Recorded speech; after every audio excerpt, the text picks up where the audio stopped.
Bonjour, je suis Volange, je suis votre guide holistique. Ma mission, vous aider à vous libérer de votre passé vers une vie plus épanouie. Je vous aide à révéler votre potentiel infini grâce à des outils simples et au quotidien, en développement personnel et autour d'une approche holistique. Apprenons ensemble à révéler votre authenticité, libérer votre parole et créer votre liberté. Offrez-vous cette possibilité de découvrir ce qui se cache à l'intérieur de vous. Offrez-vous cette possibilité de créer la vie dont vous avez toujours rêvé.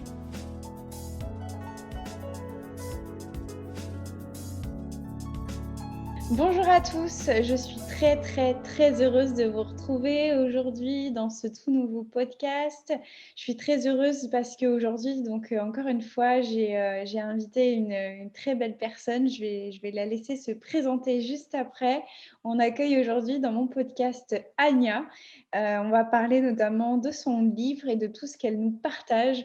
Bonjour Anya, merci à toi d'avoir accepté mon invitation. Est-ce que dans un premier temps, Anya, tu pourrais te présenter à nos auditeurs qui écouteraient ce podcast et qui te rencontreraient pour la première fois? Avec plaisir. Bonjour Marion, bonjour tout le monde et merci pour l'invitation. Je suis ravie d'être là. Alors moi, je m'appelle Anya Tsai, je suis coach en résilience et j'accompagne les victimes de violences sexuelles à se libérer et reprendre le pouvoir sur leur vie. Donc, je suis également fondatrice de l'association Les Résilientes et j'organise à Paris des groupes de parole pour les hommes et les femmes qui ont vécu des violences sexuelles. Et je suis auteure d'un livre qui vient de sortir qui s'appelle L'or de nos cicatrices, se libérer et se reconstruire après des violences sexuelles. C'est ça. Je partage toutes les clés pour que les personnes puissent reprendre leur pouvoir et se libérer à leur tour de leur passé. Tout à fait. Donc, j'ai ce livre justement entre les mains. Je vous mettrai le lien pour vous le procurer si cela vous intéresse. Justement, j'aimerais qu'on en parle de ton livre parce que est-ce que déjà tu peux nous partager ton histoire? Pourquoi Oui, tu fais tout ça aujourd'hui en fait? Est-ce que tu peux en quelques mots nous parler de pourquoi je vais tu as... faire de façon succincte, sinon je pourrais raconter ma vie pendant les heures. Moi-même, je suis une résiliente d'un viol que j'ai subi dans mon enfance. Donc moi, j'avais 15 ans. Aujourd'hui, j'en ai 42, donc j'ai un parcours de 27 ans sur le chemin de la reconstruction et de la résilience. Et moi, pendant 20 ans, j'ai gardé le silence en fait sur ce que j'avais subi. Donc j'avais fait le choix de me taire et de m'enfermer dans la solitude et l'isolement. Moi, j'ai libéré ma parole il y a 6 ans maintenant. Voilà. 6 ans, j'ai commencé à libérer ma parole. C'était déjà 21 ans après les faits. Et après ça, on va dire que j'ai fait un bond en avant spectaculaire depuis la libération de ma parole jusqu'à aujourd'hui. Ce que j'ai mis en place, voilà, moi j'ai porté plainte il y a 4 ans, en plein MeToo, donc le premier MeToo en 2017. Alors moi, je suis une victime dite prescrite, hein, voilà, parce que moi, je dépendais de l'ancienne loi. Donc, dans mon cas, il y avait prescription. Et quand j'ai porté plainte, donc 23 ans après les faits, j'avais à l'époque 38 ans et 11 mois. Alors, il n'y avait pas de poursuite judiciaire parce que c'était prescrit. Ouais. Mais j'ai fait dans un but de reconnaissance du préjudice que j'avais subi dans mon enfance, parce qu'à l'époque, dans mon parcours, j'avais besoin de ça, de la reconnaissance de la société. Et après, on va dire que c'était une étape, ça ne m'a pas suffi et j'ai cherché en fait à donner du sens à mon épreuve, c'était important en fait. Moi, j'avais un moment dans mon parcours aussi une quête de sens et d'identité qui était très forte. Hein. Voilà, à l'époque, je travaillais pas, j'étais pas encore coach ni thérapeute parce que maintenant je suis également thérapeute. Ouais. Je travaillais dans la mode pendant une vingtaine d'années, donc j'étais créatrice en accessoires de mode. Et après, j'ai fait un burn-out aussi. Puis après, j'avais une série d'essais dans ma famille aussi. Enfin bref, j'avais plein d'épreuves dans ma vie. Hein. Donc les violences sexuelles, on va dire, c'est un type d'épreuve, mais j'en ai eu d'autres dans ma vie. Après, j'ai eu une séparation aussi au sein de mon couple. Bref, et après, ce qui m'a amené en fait à aussi sur le chemin de la libération de la parole et cette quête de sens, en fait, qu'est-ce que je fais de mon épreuve aujourd'hui? Parce que même si j'avais libéré ma parole, j'avais porté plainte et tout ça, je me suis dit, mais en fait, aujourd'hui, ça ne me suffit pas, en fait. Ça ne me suffit pas. Puis c'est vrai que dans mon cas, j'avais pas de procédure judiciaire, il n'y avait pas de procès. Et donc, j'avais besoin de plus dans mon cas. Et après, je me suis pas mal formée dans tout ce qui est accompagnement de victimes de violences sexuelles. Je suis allée pendant 1 an me former auprès d'associations et j'ai fait une formation qui m'a passionnée. C'était la création et l'animation de groupes de parole. Et c'est là qu'en 2018, je me suis lancée dans cette aventure. Donc, entre-temps, j'avais aussi ouvert mon blog. Ouais. Pour replacer les choses, j'avais fait mon blog qui s'appelle Les Résilientes. Parce qu'avant de fonder une asso, j'avais mon blog où j'ai partagé mon parcours de résilience et de reconstruction. Parce qu'à l'époque, en 2018, j'ai ouvert, je crois, en février 2018, je n'avais pas trouvé sur Internet des blogs porteurs d'espoir pour des personnes qui avaient subi des violences sexuelles. Donc, je trouvais quand même parfois des témoignages. Mais moi, je me suis dit, en tant qu'ancienne victime, quand je dis ça, ça ne me donne pas trop d'espoir. Et ça, au contraire, il y a parfois des choses un peu lourdes et tout, et je me reconnaissais pas forcément dedans parce que j'étais déjà à une autre étape dans mon parcours et je cherchais plutôt des clés de sens, on va dire, ou qu'est-ce qu'on en fait quand on est passé par là, qu'est-ce qu'on peut en faire de cette épreuve. Donc je me suis dit, je vais ouvrir ce blog parce que j'ai envie de partager. Pas trouvé à l'époque de blog sur la résilience en fait, et notamment ciblé violences sexuelles. Donc j'ai ouvert ce blog-là. Après, j'ai eu un lectorat. Et après, en même temps que j'ai ouvert mon blog, je suis allée me former. Voilà, j'ai fait la formation, notamment animation de groupe de parole. Et à l'époque, je cherchais aussi à Paris des groupes de parole. Est-ce que ça existe? Donc, j'ai cherché sur Internet. Et à l'époque, moi, j'en ai pas trouvé. Donc, il y a 3 ans. Alors, il y en avait peut-être, hein, je ne sais pas, mais sur Google, en tout cas, j'en ai pas trouvé. Et grâce à mon blog, j'ai rencontré après des femmes, voilà, qui avaient aussi vécu des violences sexuelles. Donc, quand elles étaient à Paris, on se rencontrait parfois, on prenait un verre. Et puis, on s'est dit, tiens, ça fait du bien d'échanger entre nous. Parce qu'en fait, avec très, très peu de mots, on se comprend. Alors, bien sûr, l'histoire est différente, mais le parcours est similaire, c'est-à-dire se libérer du poids de la honte, de la culpabilité, accepter son épreuve, sortir du déni, de la minimisation, ou le fait d'être dissocié de ses émotions, plein de trucs comme ça. Ouais. On s'est dit, en fait, on se comprend sans dire beaucoup de choses, parce qu'avec mes proches, moi, j'avais libéré ma parole, mais mes proches, mes amis, même, ils étaient très bien intentionnés. Moi, j'ai la chance, on ne m'a jamais renvoyé la culpabilité, on ne m'a jamais dit des trucs méchants, on va dire. Mais les gens ne pouvaient quand même pas me comprendre. Même avec la meilleure volonté du monde, les gens ne peuvent pas comprendre quelque chose si tu ne l'as pas vécu. Ils peuvent s'imaginer, mais après, c'est tout. Et les discussions, c'est assez rapide. Bravo, t'es forte, t'es courageuse. OK, on va passer à autre chose. C'est bon, les gens n'ont pas envie forcément de parler de ça, et ça, ils savent pas quoi dire en fait. Voilà. Ils savent pas comment réagir, ils savent pas quoi dire. Des fois, c'est juste, ils écoutent, c'est déjà très bien. Déjà d'écouter, c'est déjà très très bien. Et donc, du coup, j'ai eu l'idée après de faire ces groupes de parole, parce qu'on s'est dit, franchement, ça fait du bien de parler. Et à Paris, ça n'existait pas. Et les filles me disaient d'ailleurs, Ania, moi, ça fait des années que je cherche des groupes de parole. Je peux dire, il n'y en a pas, ou j'ai pas trouvé. Donc, on était toutes là avec le même constat. Et je me suis dit à ce moment, OK, je vais le faire alors, parce que justement, j'ai fait une formation. Puis justement, je me formais aussi j'ai commencé à rentrer à l'école de coaching, parce que là, suite à mon burn-out, j'ai fait un bilan de compétences et qui m'a amené vers reprendre des études de coaching. Voilà, donc je me suis dit, OK, là, je me forme pour être coach. J'ai fait ma formation d'animation de groupe de parole. J'ai des participantes. À l'époque, il y avait que 2 filles que j'avais trouvées, mais c'est déjà pas mal. 2 plus moi, ça fait 3. Et je me suis dit, je vais créer des groupes. Qu'est-ce qu'il faut? Donc, j'ai commencé à réfléchir. J'ai dit, il me faut une structure. Donc, il me faut une asso. Au départ, moi, je ne voulais pas créer une asso. Je précise, je n'ai jamais rêvé d'être présidente d'une asso et d'avoir cette responsabilité. Mais c'est qu'à l'époque, même là où je me suis formée, il a raison. Je pense qu'il a son mot à dire, et il a quelque chose d'important à dire aussi aux personnes qui nous écoutent. Non, mais t'inquiète. Ça fait partie de l'expérience. Tout est OK. Voilà. Mais oui, c'est très bien, tu vois. Donc, comme ça, les personnes qui nous écoutent savent qu'on fait l'interview en live et que tout ce qui arrive, c'est OK, c'est juste. Excuse-moi. C'est l'authenticité du partage. Du coup, que tu n'imaginais pas devenir présidente d'une association. Oui, et c'est là où je me suis formée. C'est vrai que je leur ai demandé pourquoi on ne fait pas des groupes de parole, puisque vous faites des formations, on devrait faire des groupes au sein de votre asso. Moi, je voulais être bénévole au départ. Je précise, moi, je cherchais à m'engager pour cette cause qui m'est chère, en fait, on va dire, encourager la libération de la parole. Et eux, ils m'ont dit non, on a fait des groupes à un moment. En fait, ils voulaient plus faire de groupes. Alors, je peux comprendre aujourd'hui pourquoi, parce que je peux dire c'est hyper chronophage. Si tu fais le soir, ça te prend du temps. Ils voulaient plus faire de groupes. Peut-être qu'il y a une question de moyens, je ne sais pas. J'ai pas creusé plus loin. Ils m'ont dit fais la formation, mais on fait plus de groupes ils voulaient pas en faire. Donc, du coup, je pouvais pas être bénévole chez eux parce qu'ils faisaient pas de groupe. Peut-être que je sais pas s'ils ont changé d'avis entre-temps.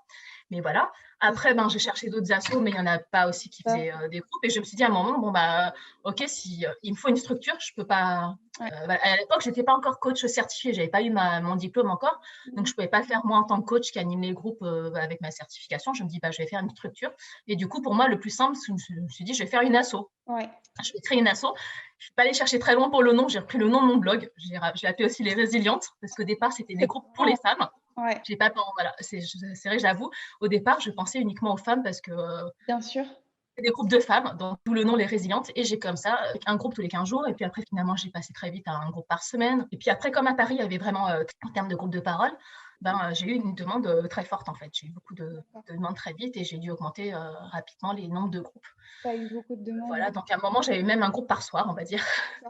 Ah bon, c'était un peu avant le Covid parce que ça a un peu compliqué les choses. Bon, Oui, mais bien sûr. généralement, voilà, en période actuelle, en présentiel à Paris, j'arrivais à quasiment un groupe par soir, sans compter le week-end. Ouais. Et encore, j'ai encore des personnes en liste d'attente pour intégrer les groupes pour te dire qu'à Paris, en tout cas, bon, je parle de Paris parce que les autres villes, je ne sais pas, mais je pense qu'il n'y a pas grand-chose non plus dans les autres villes. Hein. Il doit y avoir de temps en temps, par-ci, par-là, quelques assos, mais il y a très, très peu de choses sur tout ce qui est après les violences sexuelles. Et c'est ça qui m'intéressait parce qu'en fait, c'est vrai que depuis 4 ans, il y a quelque chose qui est bien, depuis MeToo, puis MeToo inceste récemment, et il y a la libération de la parole. Je trouve que c'est très bien parce que ça encourage les personnes à s'autoriser à se libérer à leur tour.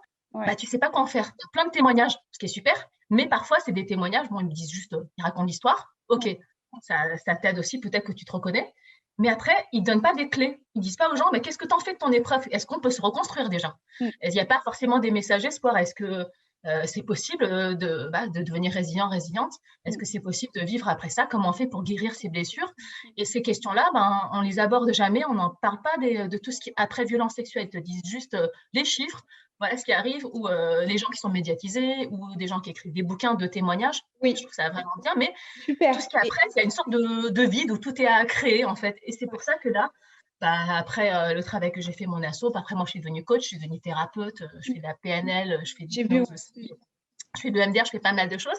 Et après, je me suis dit, mais je vais faire ce qui me passionne dès le départ. En fait, moi, ce qui me passionnait, c'était le partage et la transmission.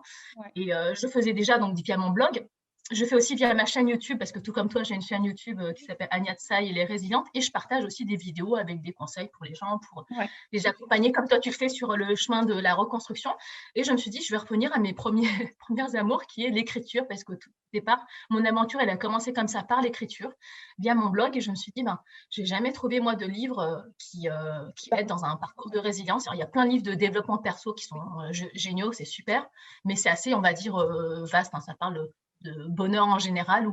Voilà, je me suis dit, je vais continuer ce travail-là que j'ai commencé avec l'écriture de mon blog. Je vais écrire mon livre pour transmettre aux personnes, au-delà d'un témoignage de vie, parce que bon, voilà, il y en a déjà plein.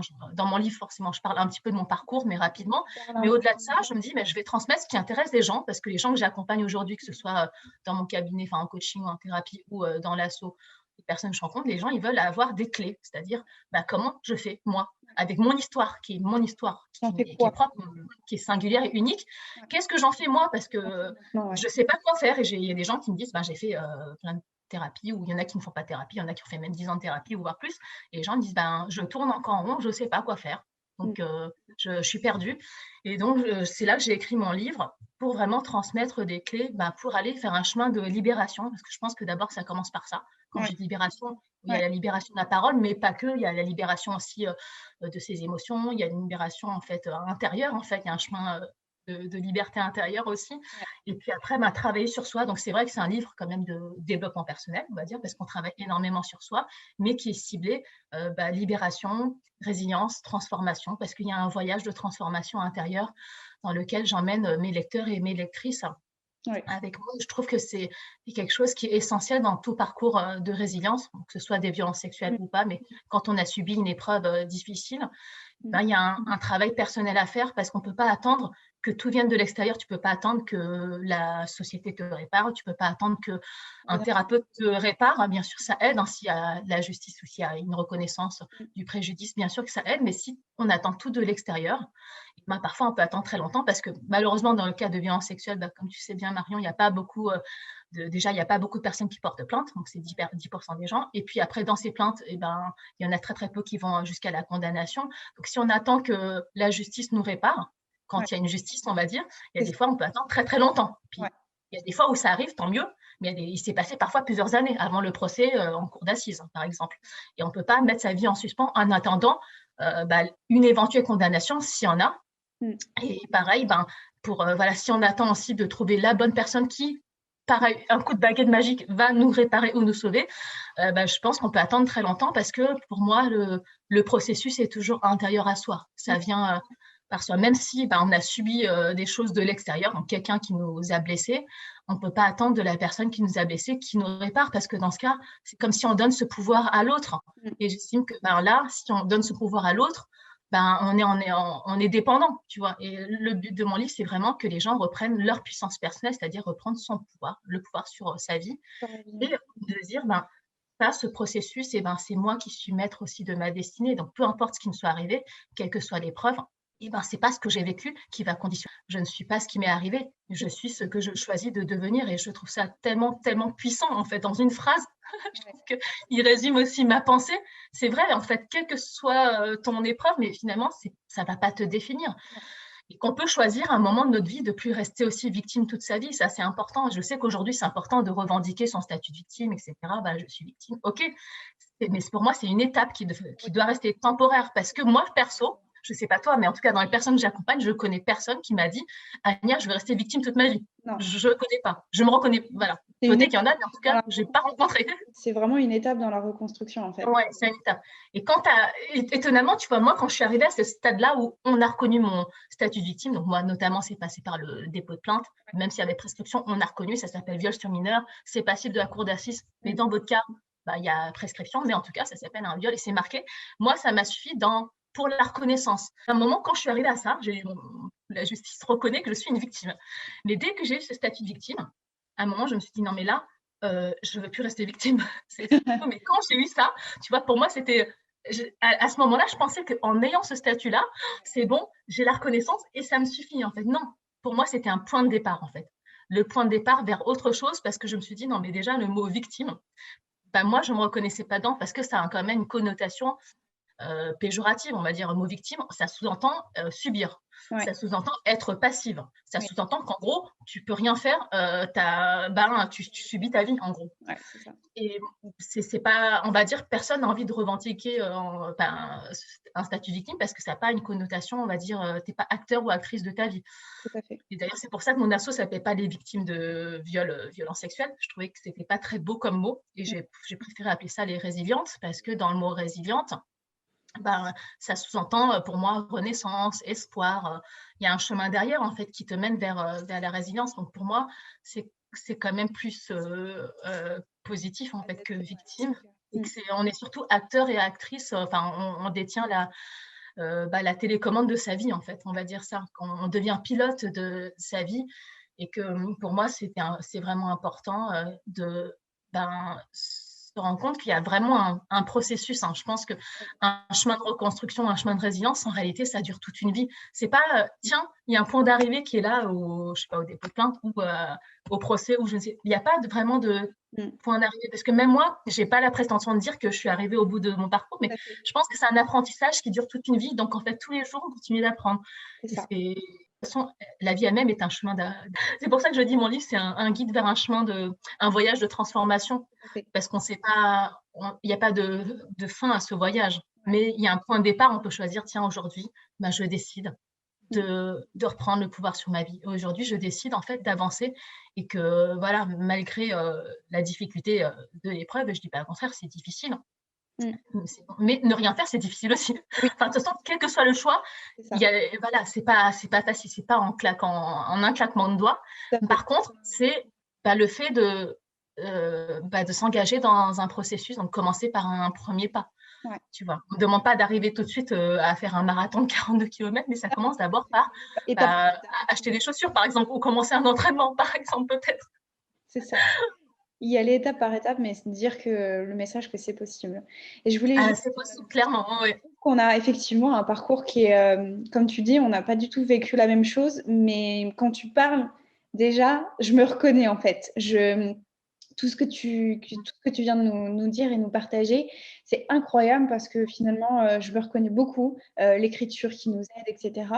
Et effectivement, moi aussi, j'ai fait cette démarche-là de taper sur Internet, groupe de parole, des gens, je cherchais des gens qui parlaient justement de cette reconstruction, le après, qu'est-ce qu'on fait après. Moi, j'ai pris la parole, je me suis dit, ok, je fais quoi maintenant? Et je suis tombée par hasard sur ton blog, Les Résilientes. Et c'est ça que je t'ai connue, en fait, et je me suis dit, waouh, j'ai trouvé une personne une personne, une femme qui parle de justement comment se reconstruire après, etc. Et j'ai vu tes groupes de parole et tout, je me suis dit, ok, c'est ça. Je me sentais moins seule en fait. Je me disais, puis après j'ai découvert du coup, j'ai survolé du coup ton blog, j'ai lu tes articles, j'ai regardé ta chaîne YouTube, etc. Et je me suis dit, mais oui, je me reconnais là-dedans, je vois ça. Je me suis dit, ok, c'est tout à fait possible. Et je me suis dit, je n'ai trouvé que toi, en fait, sur Internet, qui parlait de après, comme tu viens de nous le dire, de après, comment on fait. Et je me suis dit, OK, c'est qu'il y a quelque chose à faire. Et je me suis mise aussi, du coup, progressivement à partager aussi des outils, du coup, sur tout ce qui est libération de la parole, la gestion des émotions, enfin, pour moi, plutôt régulation des émotions, parce que j'aime pas dire gérer ses émotions, mais Je plutôt suis d'accord, j'aime pas trop dire gérer. Moi, je dis l'accueil. Bah, mais c'est pareil, moi, je dis accueillir. l'accueil des émotions, mais gérer, c'est comme si tu veux avoir le contrôle sur quelque chose, tu vois. Pour moi, c'est plutôt comprendre ses émotions, Ouais. libérer sa parole, son pardon, reprendre le contrôle sur sa vie, trouver sa mission de vie, donner un sens aussi à son histoire. Et pour moi, c'était hyper important de le partager, de partager aussi mon témoignage, mais aussi de montrer qu'on peut aussi s'en sortir, aboutir des projets, que Mm. pas obligé de le subir son passé. Et du coup, vraiment, je me suis vraiment retrouvée dans ton parcours qui est hyper inspirant. Et je voulais du coup, parce que pour moi, effectivement, à un moment donné dans ma vie, je me suis dit aussi, je suis victime. Et je suis passée, du coup, quand j'ai découvert ton compte et tout, je me suis dit, non, mais c'est bon, en fait, maintenant, je suis devenue résiliente. Euh, est-ce que, Merci, ça me touche tout ce que tu me partages, ça me touche profondément. Non, mais vraiment, ton contenu m'a vraiment beaucoup inspiré, beaucoup aidé à un moment donné dans ma vie quand j'ai fait une dépression en 2018. J'ai pris la parole parce que j'avais vraiment peur en fait de prendre la parole. D'ailleurs, ça m'intéresserait de savoir parce que moi, on me pose beaucoup la question quand on me fait des interviews, on me dit souvent qu'est-ce qui t'a fait déclic à prendre la parole? Qu'est-ce qui t'a poussé à prendre la parole? Ouais. Et du coup, Je vais répondre à cette ça m'intéresserait du coup de savoir, toi, Anya, qu'est-ce qui question. t'a... Tu as raison, parce que souvent, il y a en fait, c'est vrai. Alors, je ne me suis pas dit, tu vois, puis moi, c'était à 6 ans. Ouais, c'est vrai, en mai, il y a 6 ans exactement, j'ai libéré ma parole. Parce qu'en fait, dans ma vie, j'avais des événements de vie qui fait que c'était difficile. Je ne me suis pas dit, tiens, en me réveillant un matin, il Voilà. est temps, après 21 ans, de prendre la parole. Ça se passe pas, pour moi, ça ne s'est pas passé comme ça. À l'époque, moi, j'avais des problèmes de couple, en fait. J'avais des problèmes de couple parce que j'explique, moi, j'avais une vie, on va dire, une vie parfaite. C'est ce que j'essayais de faire, de montrer, en fait. Montrer de moi une vie parfaite avec, voilà, on va dire, tout allait bien dans ma vie. Hein. J'avais tout pour être heureuse, si tu veux. Voilà, un mari parfait, un boulot parfait avec des enfants parfaits, puis l'appartement, j'avais tout en fait. Ouais. Mais il s'avère que j'avais une sensation de vide intérieur en moi. Et pourtant, mais je me rappelle, j'étais allée voir un médecin, puis j'avais plein à l'époque, je somatisais encore beaucoup parce que je libérais pas ma parole. Donc la somatisation, c'est quand ton corps s'exprime à ta place. Donc j'avais plein. Bon, moi, j'avais plein de problèmes de gynéco, j'ai expliqué dans une vidéo sur YouTube, si les gens veulent voir, qui s'appelle La mémoire du corps. Pareil. Mais en fait, surtout, j'avais une somatisation, moi, dans mon cas, au niveau, j'avais angine sur angine. Et à moi, c'était des laryngites. Et il y a des moments, mais franchement, c'était à ce point-là, ça ne m'était pas arrivé avant. Je me réveillais les matins avec le mal de gorge et tout, et comme ça s'empirait, mais je perdais ma voix. Et plusieurs fois par an, ça me faisait ça. J'avais plus de voix, je ne pouvais pas parler. Impossible, donc je devais prendre de la cortisone, des trucs comme ça.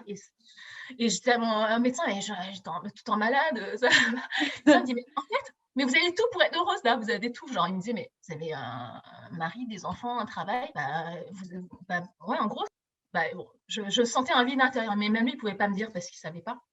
Et moi, ce qui a été le déclic pour parler, c'est parce que j'avais donc des problèmes aussi de couple. Voilà. Je travaille en couple, alors ça n'aide pas. Quand on travaille en couple et que tu as des problèmes de couple, ça n'aide pas trop. Et qu'à l'époque, j'avais, je cherchais un peu du sens. Et en même temps que mes problèmes de couple, j'ai eu une série de décès dans ma famille. J'ai perdu 5 membres de ma famille du côté maternel en l'espace de 6 ans, c'est ça. Entre 2012 et 2018, chaque année, je perdais un membre de ma famille. Et quand je dis famille, c'est la famille très, très proche, en fait. Ouais. Donc, et dans cette série de décès, à un moment, j'ai perdu ma jeune cousine, donc ma cousine Germaine, qui avait aussi 15 ans. Elle, c'est des suites d'une leucémie. Ouais. Voilà, mais j'estime qu'elle n'aurait pas dû mourir, mais elle est décédée, voilà, des suites de sa leucémie.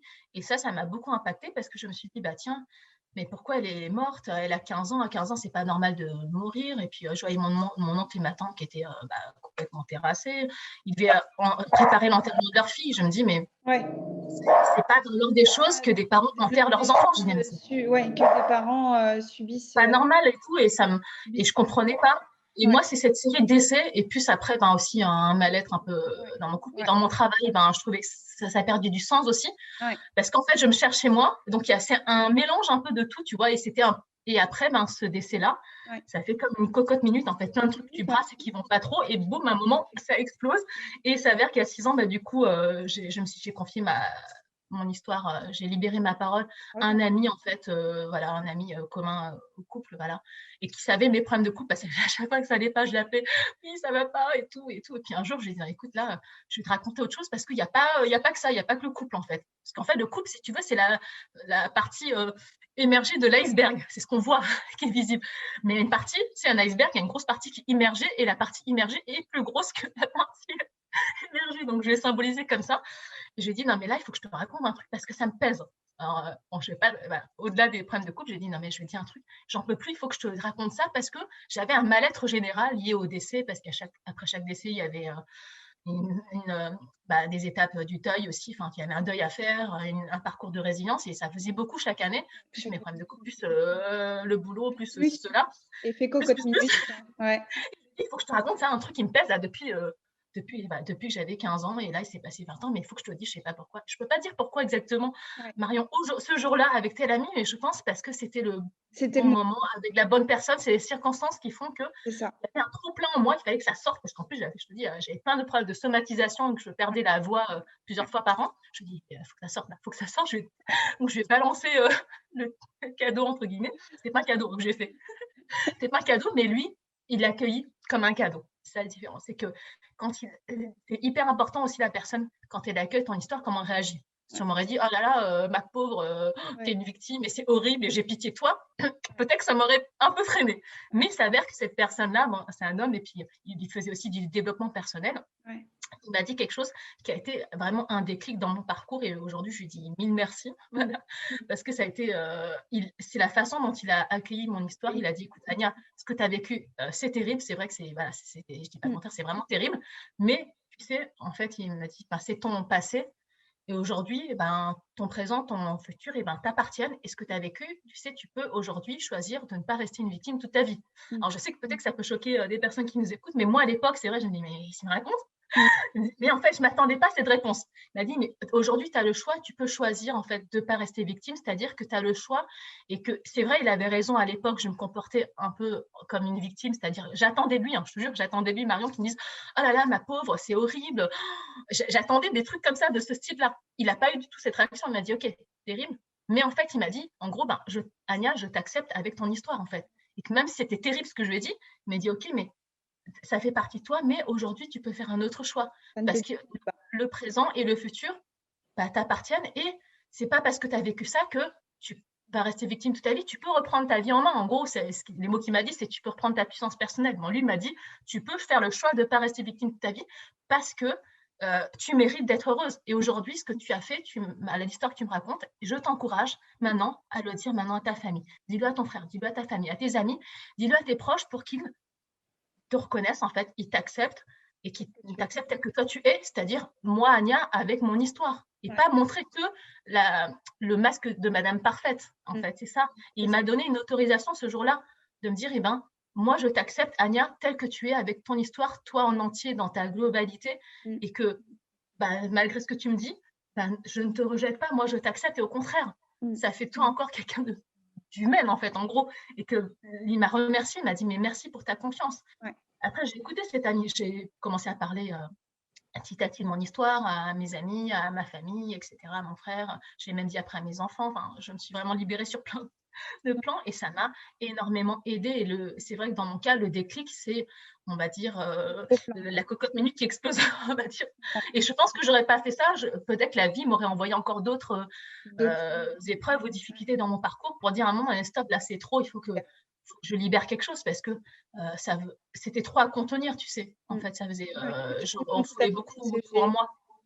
Je comprends tout à fait parce que j'ai exactement la même chose aussi. Moi, ce qui m'a fait déclic, c'est un trop-plein. J'ai fait aussi, du coup, j'enchaînais, pareil, la somatisation, des douleurs au ventre inexpliquées, des problèmes gynécologiques. J'ai fait des tas, prises de sang, examens, échographie et tout ça. On n'a jamais rien trouvé.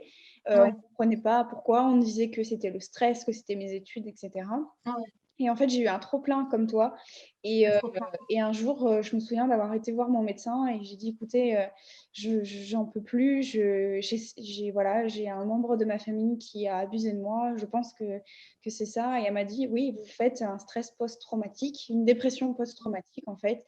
Et à partir de ce jour-là, elle m'a dit, stop, on arrête les études. Il faut que vous preniez soin de vous parce que j'avais perdu énormément de poids. Enfin, c'était beaucoup mon corps qu'en fait qui était Ouais. vraiment C'est en des fait. signaux d'alerte qu'ils nous envoient, ils envoient des messages et qu'on écoute ou qu'on n'écoute pas. Tout à fait. Exactement.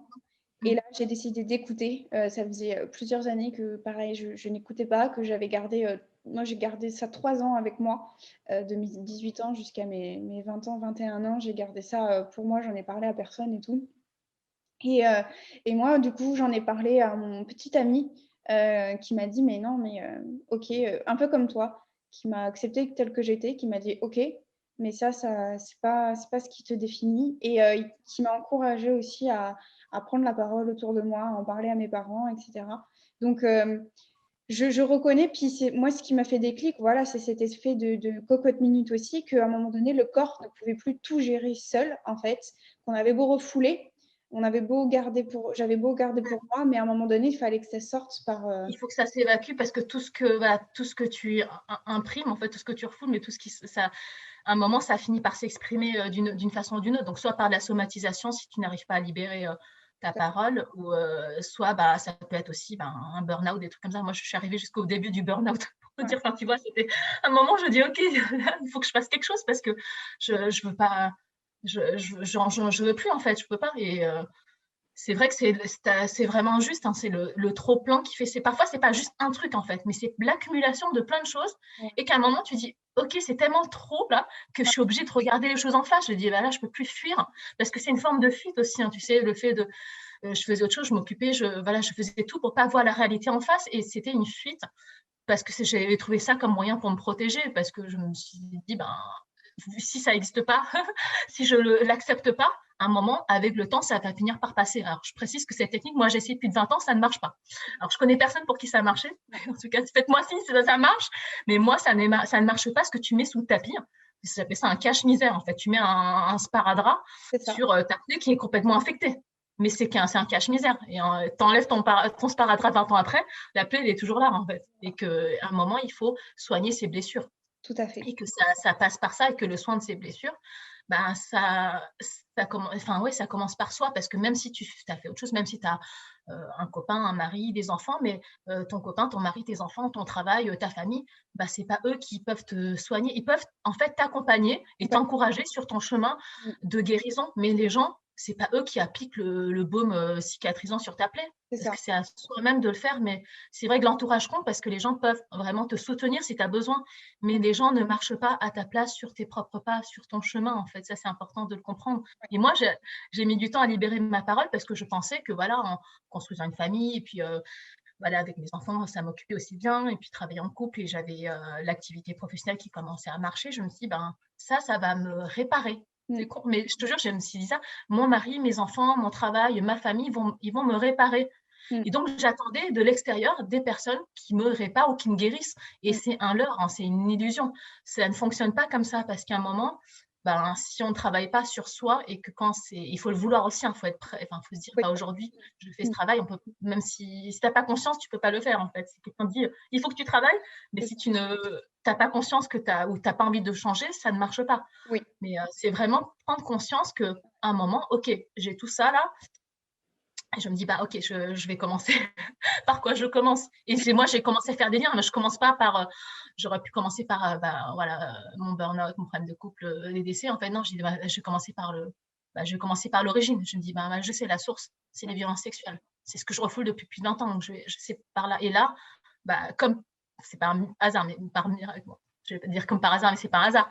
Quand j'ai libéré ma parole, j'ai mis fin à la somatisation. Ouais. Ça s'est arrêté. Et pour moi aussi, j'avais une errance médicale, comme toi, pendant 20 ans, où j'allais tout le temps chez les médecins, chez les gynécos, etc. Et qu'on encore voilà, des mycoses, des infections, tout ce que tu veux. Ouais, et c'est de pire en pire avec les années, en fait. Ouais. Et, en fait, on soigne, on va dire, ça m'a aidé quand même sur le coup à soigner mes symptômes, mais les symptômes, c'est amené à revenir. Tant qu'on ne traite pas la cause profonde et l'origine, les symptômes, ils reviennent sous des formes diverses. Et avec le temps, j'ai remarqué qu'au bout de 20 ans, ça revient sous des formes, on va dire, de pire en pire, en fait. C'était pas juste des mycoses à un moment, mais c'était à un moment, voilà, moi, j'ai eu un moment des condylomes mais tout. Et à un moment, on devait même programmer, tu vois, une opération de chirurgie au laser sous anesthésie générale, etc. Des trucs dans le genre. J'ai dit, à ce point.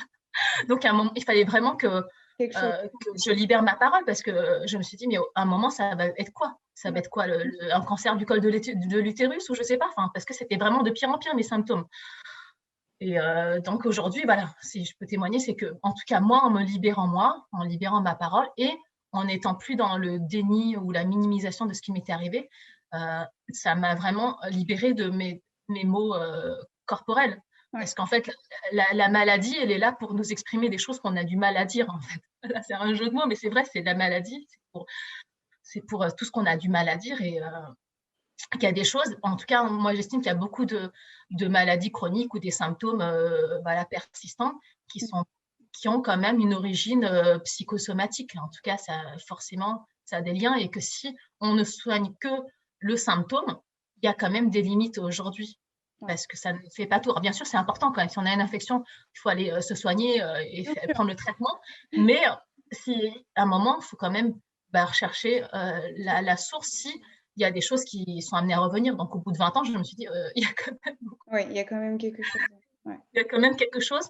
Mais à l'époque, tu sais, je n'avais pas fait des liens. On va dire, c'est quand même bizarre. Au bout de 20 ans, tu n'as pas fait des liens. Aujourd'hui, ça me semble évident. Mais sur le coup, ça ne te semble pas évident, tu ne comprends pas. Parce que tu as une infection, tu vas te soigner. Tu fais des prélèvements, etc. Tu as ceci, tu vas te soigner. Mais même, tu sais, les médecins ne sont pas tous formés. Ils ne posent pas forcément la question au bout d'un moment.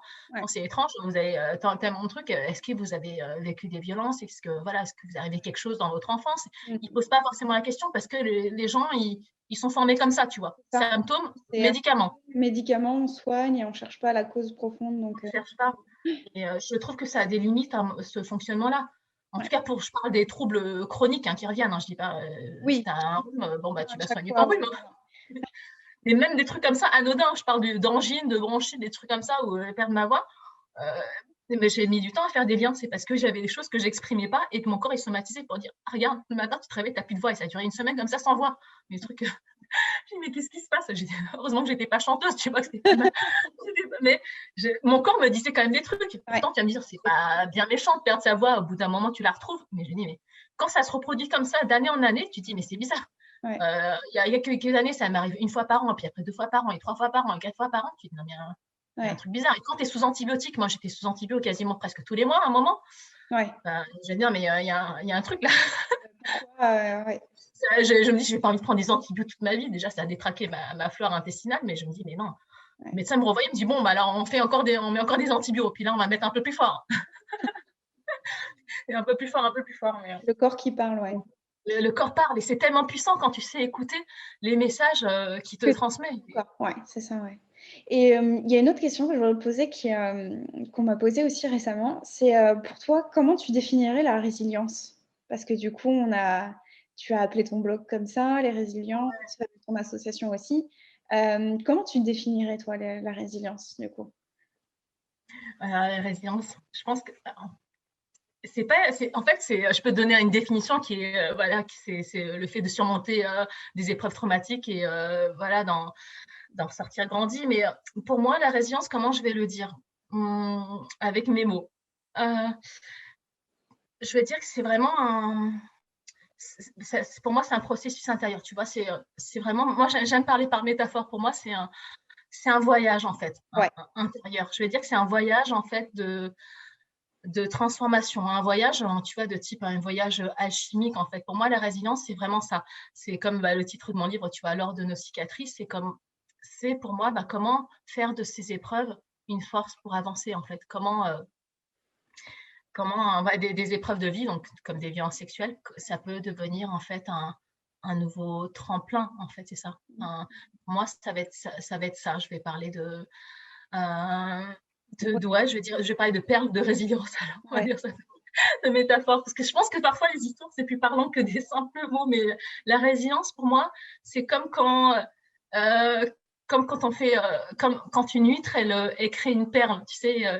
Ça. D'ailleurs, c'est comme ça qu'ils cultivent les perles. Alors, soit il y a des perles naturelles, mais sinon, quand tu veux faire des perles, on va dire, non naturelles, et ben, tu mets un grain de sable, par exemple, dans l'huître.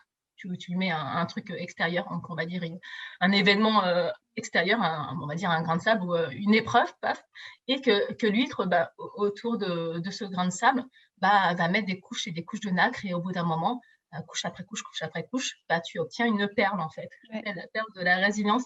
C'est Boris Cyrulnik qui en parle dans son livre.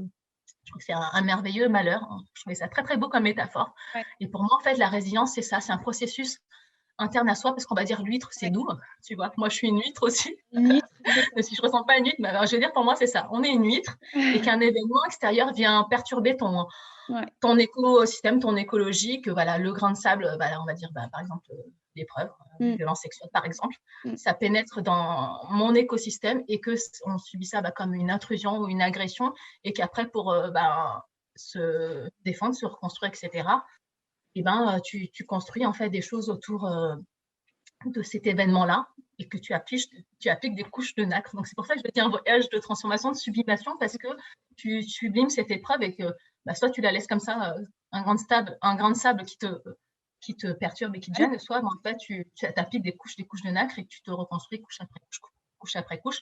Et à un moment, ça donne en fait une perle, en fait, un objet qui est rare et précieux, qui a énormément de valeur.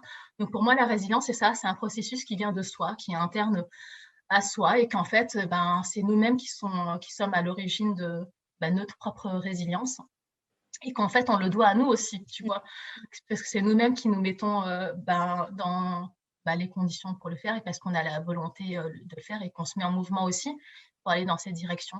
Et je dirais que c'est ça la résilience, en fait.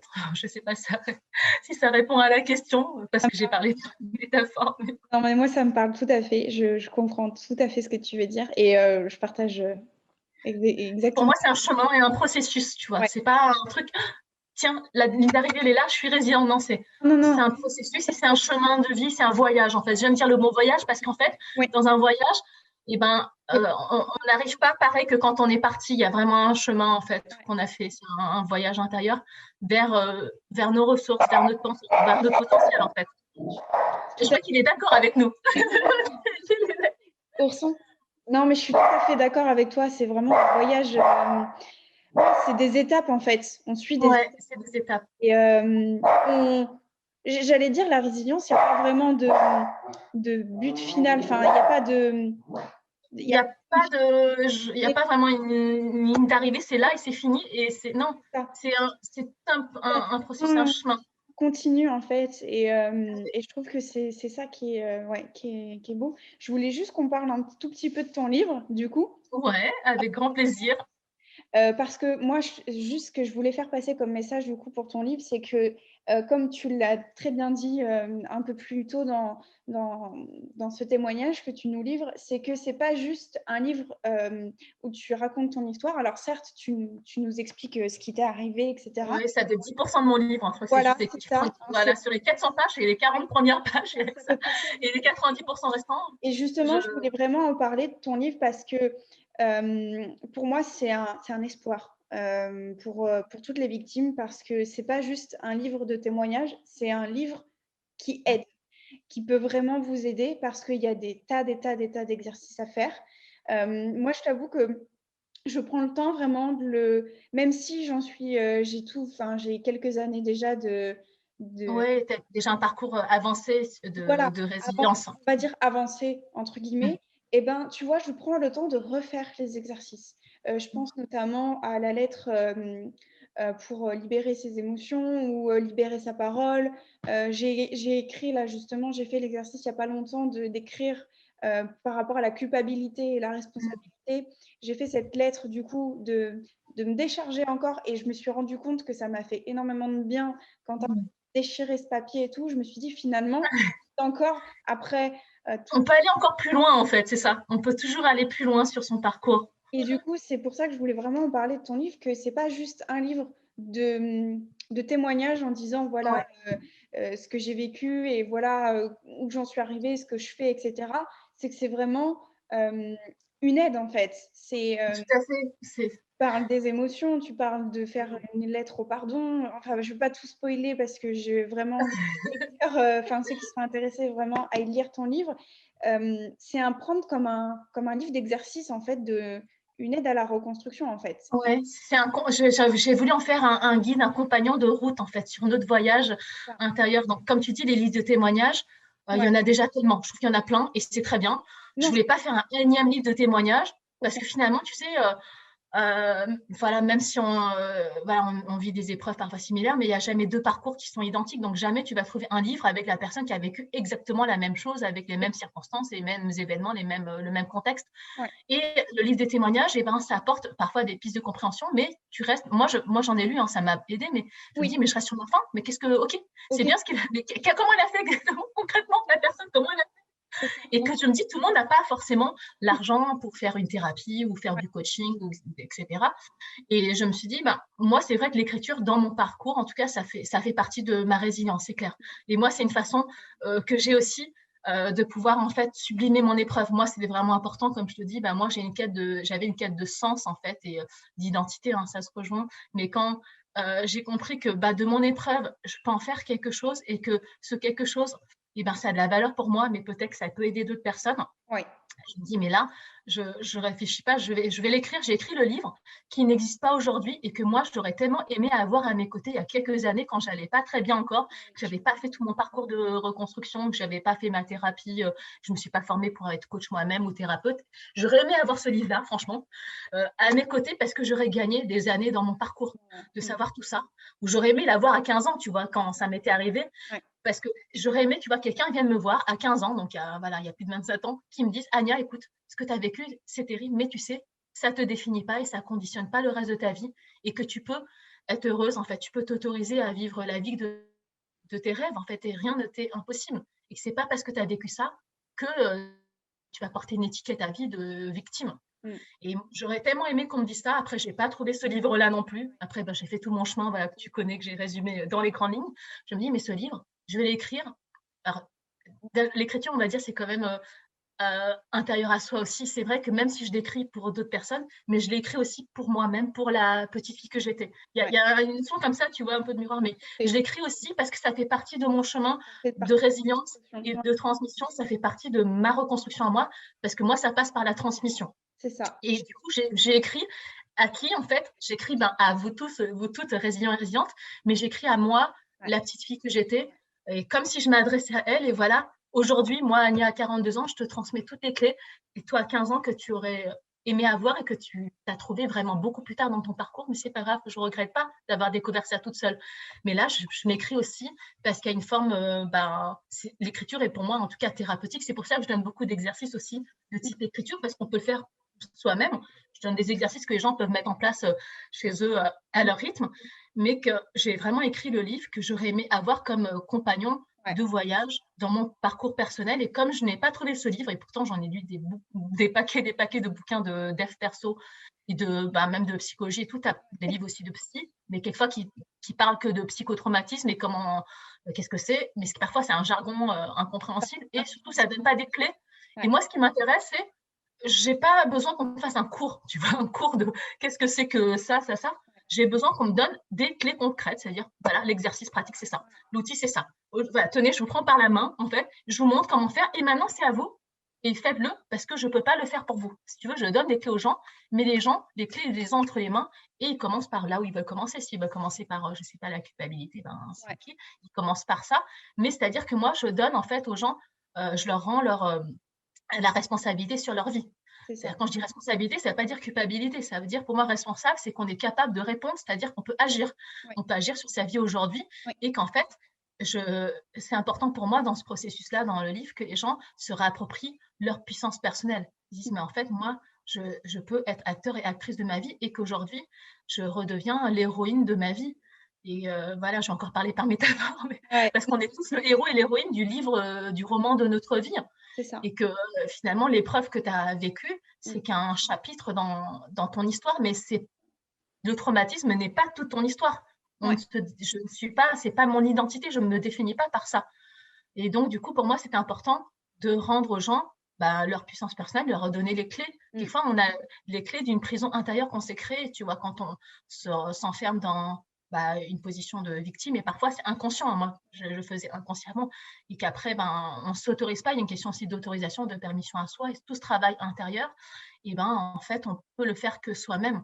Et parfois, c'est dur. On peut se faire accompagner par Oui, quelqu'un, par un thérapeute, par un coach, par un psy, ce que vous voulez. Mais même la personne qui nous accompagne, elle ne peut pas faire ce chemin pour nous. Donc, en fait, le livre, ça va être une première étape pour des personnes, déjà pour les sortir de la solitude, de l'isolement, pour leur dire que ce qu'ils vivent ou ce qu'elles vivent, ben, on n'est pas seul. Il y a mmh, plein de personnes qui passent par ça. Et je leur montre, comme tu dis, des portes de sortie. En fait, moi, j'avais envie de donner aux gens des portes de sortie, donc des clés pour ouvrir des nouvelles portes.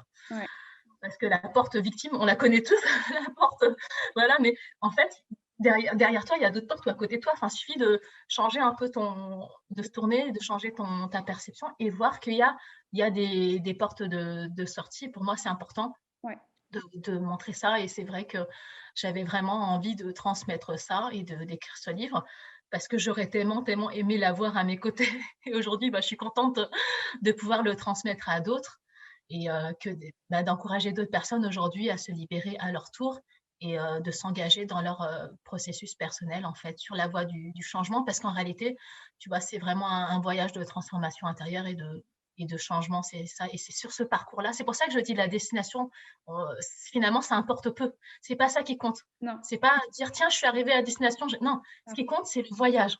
Ce qui ouais, compte, c'est comme quand tu pars en voyage, et ben, les voyages, ça commence par quoi? C'est les préparatifs du voyage. Et tu fais ta valise. Après, tu te mets en route pour l'aéroport ou la gare. Et puis, rien que d'être dans le train ou dans l'avion, bah, ça fait partie déjà du voyage. Et pourtant, tu n'es et pas arrivé encore à mmh, destination, mais c'est tous les préparatifs et toutes les étapes. Et tout à ce fait. qui compte, c'est ça, en fait. Ouais, C'est tout ce voyage qui compte, parce que c'est lors de ce voyage que tu apprends, en fait, sur toi. Tu t'apprends sur tes ressources et tu t'ouvres à ton potentiel, en fait. Et c'est ça qui est important. Et peu importe la destination. Parce qu'en réalité, comme tu dis aussi, il n'y a pas de destination finale. c'est ça. Parce que la destination finale, ben, c'est le jour où on n'aura plus rien à apprendre, donc c'est-à-dire ben, le jour de notre mort. Et je pense qu'on on a encore des choses à apprendre toutes les deux dans notre parcours. Mais voilà, Ouais, tant qu'on est en vie et tant qu'on continue d'apprendre, et ben, je pense que c'est ça le secret aussi pour vivre une vie libre et épanouie, mmh, c'est de continuer d'évoluer, d'apprendre, de progresser. Et puis si on fait ce choix-là qui ne nous convient pas, ben, c'est pas grave, on fait un autre choix. Si on a pris ce chemin-là et finalement ça ne nous convient pas, ok, ben, c'est pas grave. on a On essayé. bouge chemin et puis on prend une autre direction. Ouais, c'est ça. Il y a pas de bon ou mauvais choix, de toute façon, enfin, quel que soit le choix qu'on fait, c'est qu'on devait faire ce choix-là à ce moment-là et À ce qu'on moment-là, a fait de notre mieux avec notre niveau de conscience tout à et fait. les informations qu'on avait en notre disposition. Donc, en fait, ça sert à rien de culpabiliser des choses qu'on a faites ou pas faites ou pensées, pas pensées. Non, en fait, c'est à ce moment-là, on ne pouvait pas faire autrement et ok, je suis d'accord et je suis en paix avec ça. Et Ouais, qu'aujourd'hui, je peux choisir à partir de maintenant, voilà, de faire différemment. Et ce mmh, que j'ai fait avant, ben, je ne peux pas le changer. Par contre, je peux changer aujourd'hui mon présent. Et ce que je mets en place aujourd'hui, eh ben, c'est ça qui va conditionner mon avenir. Et si je fais rien aujourd'hui, ou si j'ai toujours les mêmes habitudes, ben forcément, on va obtenir les mêmes résultats. Donc, mon livre, en fait, c'est pour montrer d'autres façons de faire, des choses peut-être peu habituelles pour les gens, mais j'estime que quand tu fais les choses différemment, ben, souvent, on obtient un résultat différent, mmh, en tout cas. Donc, c'est ça. c'est vraiment ça, c'est vraiment donner des outils Des outils, c'est ça. concrets et pratiques aux gens, que j'appelle des clés, voilà.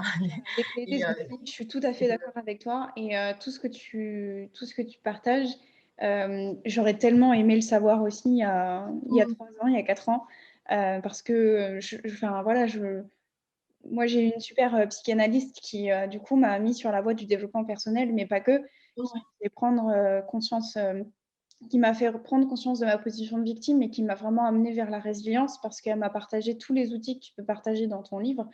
En fait, ça elle me les a partagés aussi pendant ma psychanalyse et du coup, j'ai eu beaucoup de chance et c'est vrai que du coup, c'est pour ça que moi j'adore ton bouquin parce que c'est un voyage intérieur et ouais, hem et ça peut vraiment, je pense à toutes ces personnes qui savent pas trop, peut-être, qui osent pas aller voir des thérapeutes, des psychologues ou qui osent pas encore prendre la parole, qui sont, voilà, qui savent pas trop par où commencer ou alors qui ont pris la parole mais qui ne savent pas trop par où, quel chemin emprunter, en fait, si j'ose dire. Je trouve que c'est vraiment un livre, qui peut vous donner un premier élan, en fait, Tout à vraiment. fait, c'est un point de départ Ouais, et vraiment, moi, le but, quand j'ai écrit mon livre, c'est, comme tu dis, c'est bien au-delà d'un témoignage de vie, c'est pas oui, ça qui m'intéressait, mais c'est vraiment de transmettre aux personnes un message d'espoir, c'est de ça. résilience, de paix et d'amour, en fait C'est vraiment des et outils ouais, pour se reconstruire, pour se libérer de certaines choses, du poids de la culpabilité, je pense notamment, qui est un gros ouais, travail tout à selon fait. moi. La gestion, enfin la régulation, l'acceptation des émotions Ouais, aussi. de ses émotions, de comprendre les besoins qui sont cachés Voilà, derrière, travailler aussi. sur soi, sur Ouais, ses besoins, ouais. sur ses Le valeurs et sur pardon, travailler sur l'acceptation. la ouais, le respect envers soi, l'affirmation de soi, Tout à qui fait. mène aussi à l'amour de soi, tu vois? Et puis, tout ce qui est confiance en soi, des choses comme ça. Mais ça, personne ne peut le faire à notre place, en fait. Et ben, tout est juste, en fait, tout est OK et qu'en fait, c'est un point de départ pour, la personne, pour le lecteur et la lectrice pour, avancer, et quelle que soit l'étape où elle en est, en fait. Et j'estime qu'on est exactement là où on doit être à chaque moment. Tout à Et fait. que voilà, des fois, on me demande: «Agnès, est-ce que tu regrettes de ne pas avoir parlé, pendant 20 ans et tout?» Ouais. Là, je me dis: «Non, en fait, je regrette pas parce que, en fait, aujourd'hui, je peux dire ça. À l'époque, j'aurais dit autrement, tu vois? Mais je dis: «Aujourd'hui, je regrette pas parce qu'à 15 ans, j'étais pas en capacité de le faire». Et pour moi, c'était le meilleur choix à l'époque Oui, d'avoir gardé silence et je regrette pas et je oui, suis en paix avec mes choix. Donc non, et j'ai appris sur ce chemin-là aussi, donc qui est certes douloureux, celui de la solitude et l'isolement, mais j'ai appris sur moi. Donc je regrette pas parce que je serais pas passée par par toutes ces étapes-là, tu serais pas devenue la personne que tu es aujourd'hui, toutes en ces fait. étapes-là, ben, peut-être que j'aurais pas pu écrire mon livre. C'est ça. Tu vois, donc j'ai pas de regrets à avoir parce qu'à chaque moment de ma vie, et c'est ça que je veux transmettre aux personnes qui nous écoutent, à chaque moment de votre vie, et ben, on fait de son mieux. Et Ouais. que le mieux d'hier et ben, est différent du mieux d'aujourd'hui, qui sera peut-être différent du mieux de demain. Et c'est OK, en fait, c'est faire de son mieux. Et il n'y a pas d'injonction, il faut que ce soit comme ça. Non, le chemin de quelqu'un d'autre, c'est son chemin, ton chemin, c'est celui-là, parce qu'on n'a pas la même histoire de vie, on n'a pas les mêmes histoires, on n'a pas le même rythme. Et puis, en fait, ce qui compte, c'est ben, on fait de son mieux. Et si aujourd'hui, ben, voilà, je suis pas en pleine forme, et ben, c'est pas grave, j'accepte. C'est OK, mais demain est un autre jour. Et que je m'accepte à quelle que soit l'étape où j'en suis aujourd'hui. Et je fais du mieux que je peux et selon mes priorités aussi, en fait. Ouais. Peu importe, mais c'est tous les choix qu'on a faits à chaque instant de notre vie, et Mmh. ben, ne pas les regretter parce que c'est le meilleur choix Mmh. qu'on avait à faire à ce moment-là et d'être en paix avec tout ça. Et aujourd'hui, à partir de là, aujourd'hui, le moment présent, ici et maintenant, au moment où je te parle, Marion, et ben, on peut faire des choix autres. On ne va pas regretter ce qui est arrivé avant ou le passé parce qu'on ne peut pas le changer. Par contre, ce qu'on peut changer, c'est le présent aujourd'hui. À partir de maintenant, au moment où je vous parle, eh ben, on peut faire un choix différent. Donc, ça peut être commencer par lire mon livre si vous voulez, ou vous faire accompagner, ou libérer votre parole, ou peu importe, mais ce qui compte, c'est vraiment, je pense, se mettre dans le mouvement, tu vois, dans un peu, ouais, le mouvement, parce que la vie, c'est ça, il y a un flux, il y a un mouvement, et la vie est impermanente, en fait. Mmh. Tout bouge. Donc, de se mettre en mouvement, et en mouvement, j'ai pas dit de courir le marathon tout de suite, mais faire un tout petit pas aujourd'hui, en fait. Et un tout petit pas qui te rapproche, en fait, vers la destination, même s'il n'y a pas de destination finale, on va dire. Ça. Mais moi, ce qui m'a aidé, en tout cas dans mon parcours, c'est me mettre en mouvement et pas rester dans l'attente qu'il se passe quelque chose et que ça tombe du ciel, parce Ouais, que c'est ça. ça ne marche pas comme ça. Il n'y a rien qui tombe du ciel.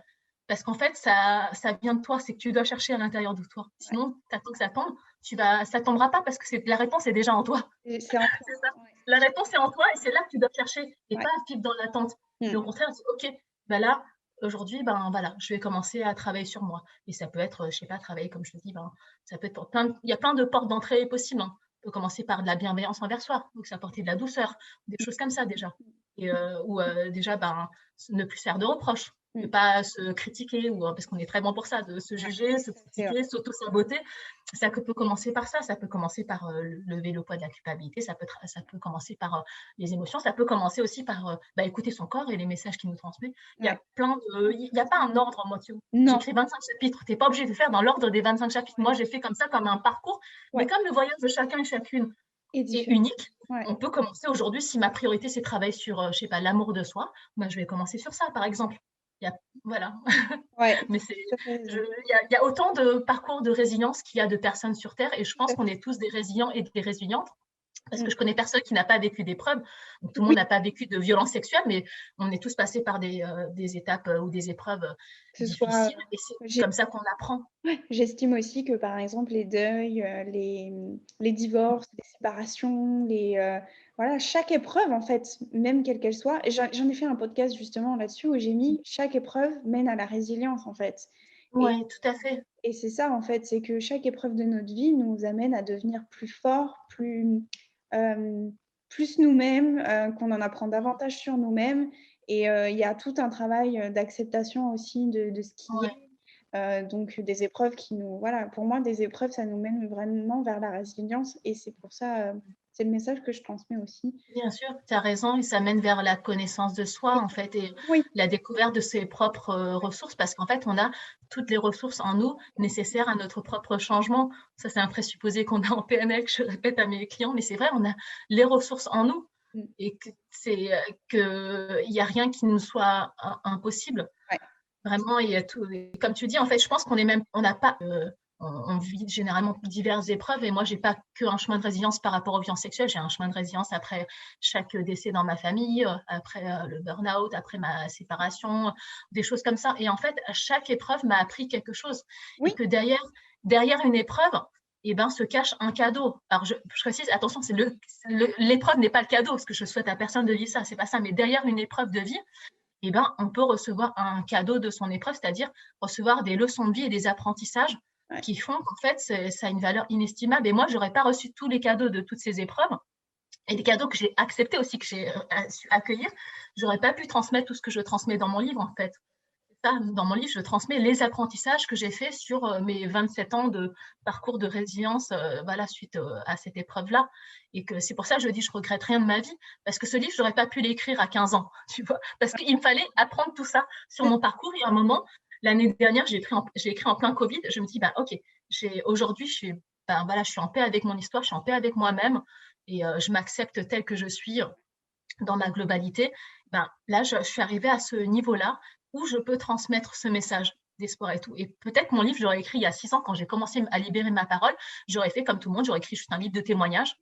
Mais moi, perso, ben, j'en étais plus là. L'année dernière, quand j'ai écrit mon livre, j'étais déjà à une autre étape. Je dis non, mais ça ne m'intéresse pas d'écrire juste sur mon histoire parce que ça ne va pas assez aider les personnes. Moi, ça ne m'aide pas assez. Quoi. Si je me replonge en arrière, non, j'ai envie d'écrire un livre qui aide les gens à transformer leur vie. Ce n'est pas moi qui transforme la vie des gens, c'est qu'eux-mêmes, quand ils se mettent dans le processus de leur propre transformation, et c'est peut-être ça, et peut-être mon livre, ça peut être un point de départ où ça fasse un déclic, tu vas peut-être dire des choses, ou tu vas faire des exercices, et tu te dis, oh, j'avais pas vu les choses sous cet comme, angle-là, ou je ne savais pas, oh, j'avais pas compris, ou j'avais pas compris qu'il y avait un processus de deuil. Moi, j'ai mis du temps à comprendre qu'en fait, la résilience, ça passe par un processus de deuil. ouais, Donc, les violences sexuelles, c'est pas un deuil, mais il y a quand même un deuil à faire, en fait. ouais, c'est Comme ça. quand on perd quelqu'un, mais il y a un vrai processus. Et quand j'ai compris que c'était normal de passer par des étapes comme le déni, Mm, la colère, le marchandage, l'acceptation, et là, la tristesse et l'acceptation, et après qui mène vers la résilience, je me dis, ah, ok, mais je ne savais pas tout ça. Donc ouais, c'est normal voilà, c'est normal d'avoir de la colère, de la tristesse, passer par des phases de culpabilité ou parfois être dans le déni ou la minimisation. mm, J'ai compris ça et je me dis, en fait, c'est vraiment, il y a un processus, c'est un voyage. Et bah, mon livre, en fait, c'est vraiment pour apporter ces clés de compréhension. Et au-delà de ça, c'est pour apporter après des outils. Là, c'est un moment, c'est OK, là, j'ai fait du blabla, stop, non, pause, et on pratique. Parce ouais, qu'en fait, comment on assimile, en tout cas, le cerveau humain, il marche comme ça, et moi, je marche comme ça. Moi, j'apprends par la pratique et par ce que j'expérimente. mm, Si on te dit des trucs, mais si tu ne le vis pas par toi-même, ça, il il faut faut. que ça passe aussi par le corps aussi. Voilà, il faut que ça passe par ton corps. Mm, Bah, tu ne peux pas l'intégrer, ça va être que juste du savoir. Et le savoir, ça ne donne pas de compétences. mm, Ça rassure ton mental de peut-être de savoir, mais un moment pour l'intégrer, tous les principes, moi, je ne connais pas de meilleure façon que d'expérimenter, mettre en application, implémenter dans ta vie. ouais, Et je pense que la transformation, le niveau de transformation, de changement, ça passe par le niveau d'implémentation. C'est à quel point toi, tu t'engages sur la voie de ton propre changement, donc à quel niveau tu implémentes dans ta vie, donc c'est-à-dire à quel niveau tu mets en pratique. Et ouais, plus on pratique, plus on s'entraîne. mm, Et c'est là qu'en fait, on obtient des résultats au-delà de nos espérances. Moi, j'ai lu beaucoup de bouquins aussi, mais au-delà de la lecture, c'est pas ça qui m'a transformée. non, Ça c'est m'a fait faire. faire. Moi, c'est ce que j'ai mis en pratique qui m'a transformée. C'est pas juste l'écrit, les principes. Ok, c'est un point de départ, mais ce qui m'a le plus aidé dans mon parcours, clairement, c'est de mettre en application ce que j'apprends. Et mon livre, c'est ça. Si je donne les clés aux gens pour qu'ils mettent en application, et je ne peux pas faire en place, mais je leur donne des outils que je partage aussi, d'ailleurs en séance de coaching, en thérapie, quand j'accompagne des clients. Alors, j'ai encore d'autres outils parce que je ne peux pas tout transmettre dans un livre, il y a des trucs qui sont durs à transmettre. Mais en tout cas, les exercices que je donne, je les fais aussi avec mes clients. En plus, Donc, ça peut être une première étape pour des gens qui n'ont pas peut-être les moyens d'aller en thérapie ou qui n'ont pas trouvé la bonne personne pour les accompagner pour les ou accompagner. qui n'osent pas en parler aujourd'hui, mais toute seule ou tout seul déjà, Ouais. à ton parcours, là où tu en es aujourd'hui, eh ben, tu peux faire autrement. Et mon livre donne vraiment ces pistes-là. Je donne des outils concrets, voilà, des exercices, des clés pour que les gens puissent le faire à leur rythme, chez eux, en toute tranquillité, À portée de tous. bienveillance envers soi, à portée de tous et de toutes. D'ailleurs, même si mon livre, je l'adresse aux personnes qui ont vécu des violences sexuelles, en réalité, je pense que mon message va bien au-delà, c'est à toutes les personnes qui ont vécu des épreuves traumatiques dans leur vie. Et je pense qu'il y a vraiment tout un parcours à faire de voyage. C'est un voyage alchimique, voilà, un voyage alchimique de transformation. Tout à fait. C'est très beau, en tout cas, tout ce que tu nous dis, Anya. Vraiment, merci beaucoup parce que vraiment, c'est très, très, très inspirant. Je pense que ça va beaucoup plaire. De toute façon, je me permettrai de remettre tous les liens pour te retrouver, que ce soit ton blog, ta chaîne YouTube. Et même, je mettrai aussi le lien si vous voulez, du coup, vous procurer le livre de Anya dans la description du podcast. Vous retrouverez tout ça pour retrouver Anya, du coup. Merci beaucoup, je pense. Est-ce que tu aurais un dernier mot à partager? Je pense qu'on aurait pu parler des heures, mais malheureusement, toutes les bonnes choses ont une fin. Est-ce que tu as un dernier mot ravie de passer ce moment-là avec toi et avec toutes les personnes qui te suivent. Merci beaucoup, en tout cas. C'est vrai que je pourrais parler pendant des heures aussi avec toi de ça, parce qu'il y a tellement de choses à dire. Je pense que voilà, un seul podcast ne pourrait pas suffire. On en fera d'autres alors. Il y a toujours des choses à transmettre. Mais merci pour ce que tu fais aussi. Parce que voilà, c'est vrai que le fait de se libérer, nous, comme ça commence par soi, ça va encourager d'autres personnes à faire de même parce qu'on montre un chemin possible. On montre, on montre de l'espoir aux gens, on leur montre que c'est possible. Parce que toi, tu l'as fait, moi, j'ai fait, et d'autres vont le faire, en fait. Moi, je suis confiante. Et plus nous, nos propres lumières, on va dire, plus nous, on travaille à se transformer à leur tour et à se libérer. Donc, c'est pour ça que même pour moi, j'estime que mon voyage n'est pas fini. Et je continue toujours d'apprendre, de me former, parce que plus moi, je me transforme et plus j'accompagne des gens encore plus loin sur leur chemin de transformation. Et c'est ça qui est beau. Donc, merci pour ce que tu fais aussi. Ça a du sens. Oui, mais merci à toi surtout, parce que sache que c'est toi qui m'as donné vraiment l'espoir, en tout cas, à un moment donné dans ma vie, de me dire, OK, je peux le faire aussi, je peux en parler librement sur les réseaux sociaux, sur Internet. J'ai commencé par un blog aussi, donc c'est pour te dire que vraiment, c'est...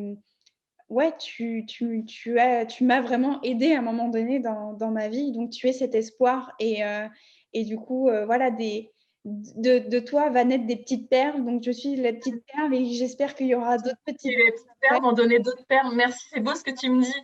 En fait, je ne sais pas que je t'ai aidée, c'est que je t'ai inspirée pour que tu t'aides toi-même, en fait, que tu fasses ce chemin, mais je t'ai montré une possibilité pour faire ton chemin, mais pour te guérir toi. En fait.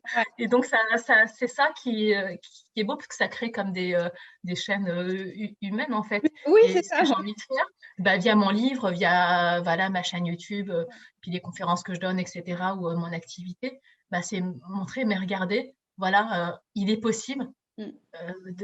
C'est possible, en fait. C'est possible pour moi, c'est possible pour vous. Parce qu'aujourd'hui, je vois mes ressources en moi, je vois mon potentiel et c'est pour ça que je peux voir en vous. Je vois ma propre lumière et donc c'est pour ça que je peux voir la vôtre.